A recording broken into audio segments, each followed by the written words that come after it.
সরিষার তেল, তারপর দিয়ে দিলাম রসুনের কোয়া, আর দিয়ে দিচ্ছি পেঁয়াজ, কাঁচামরিচ। সবগুলো ভালো করে একদম সুন্দর করে ভেজে নিব সরিষার তেলে। যেহেতু আমি ভর্তা বানাবো, তাই সরিষার তেলে এগুলিকে খুব ভালো করে ভেজে নিয়েছি। আর দিয়ে দিচ্ছি এই বছরের নতুন টমেটো, এগুলো একদম নতুন টমেটো। টমেটোগুলোকে পাতলা পাতলা করে কেটে এখন আমি এখানে টেলে নেব। একটু ঢাকনা দিয়ে দিব যাতে টমেটোগুলো সিদ্ধ হয়ে যায়। তো ৫-৬ মিনিট পর টমেটোগুলো একদম পুড়ে পুড়ে গিয়েছে এবং নরমও হয়ে গিয়েছে। তারপর সবগুলো একসাথে খুব ভালো করে ম্যাশ করে নিতে হবে।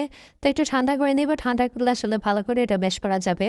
তো একটু নেড়ে চেড়ে ভালো করে পেঁয়াজের সাথে এগুলোকে একটু ভেজে নিলাম, ভেজে তারপর ঠান্ডা করে এবার আরও ভালো করে ম্যাশ করে নেব। তারপর একটু কাঁচা পেঁয়াজও দিয়ে দিলাম, আবার ধনিয়া পাতা দিয়ে দিলাম, একটু লবণও দিয়ে দিয়েছি, দিয়ে এবার খুব ভালো করে হাত দিয়ে ম্যাশ করে নিতে হবে।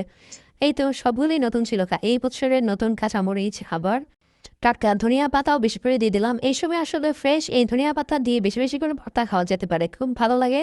কাঁচামরিচও নতুন এবং টমেটোও নতুন, সব কিছু নতুন দিয়ে খুব সুন্দর একটা ভর্তা হয়ে গেল।